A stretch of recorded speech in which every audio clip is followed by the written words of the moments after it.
So, isang mapagpalang umaga po sa ating lahat. Muli ako si Mia Sebastian and welcome to our daily devotion with Pastor Russell Ocampo. And today, our devotion, this is the sixth topic, which is honesty and vulnerability.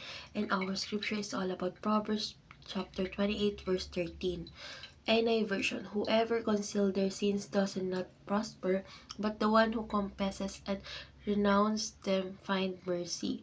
So, tungkol saan nga ba tong verse na ito? So, ang verse na ito ay nagtuturo ng pagtatago ng kasalanan ay nagdadala po ng kahirapan or paghihirap, samantalang ang pagiging matapat at pagkukumpisal at pagsisisi ay nagdulot ng habag at pagpapalas mula sa Diyos. So, ang pagiging matapat ay mahalaga upang mapanatili ang tamang relasyon sa Diyos at sa ibang tao. So, ngayon, dadako na po tayo sa ating teaching. So, yung first teaching is honesty is not telling the truth to everyone. So, ang pagiging patapat ay hindi nangangahulugang paglalantad ng lahat ng bagay sa lahat ng tao. Ito ay nangangahulugan na pagiging bukas at patuwid sa tamang konteksto.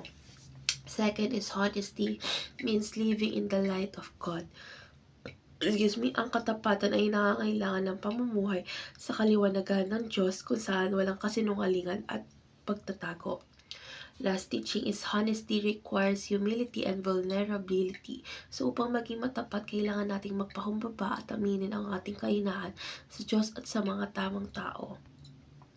So, ngayon dadako tayo sa ating application. So, yung first application is speak the truth to the appropriate person. So, dapat magsalita tayo ng tapat sa mga taong dapat mong kausapin, lalo na kung ito'y makakabuti sa kanila at sa relasyon ninyo.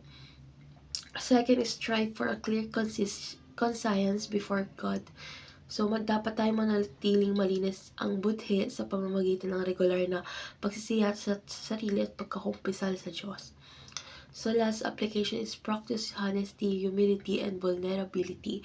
So, dapat tayo magpakumbaba at maging bukas sa pagtanggap ng iyong kahinaan or ng ating kahinaan upang magpatuloy tayong lumago sa pananampalataya. So, ngayon dadako tayo sa last part, which is our discussion. And our discussion talks about how does honesty help us lead by example in the family. So, for me, honesty sets a strong foundation for trust and respect within the family. So, when parents model honesty by admitting their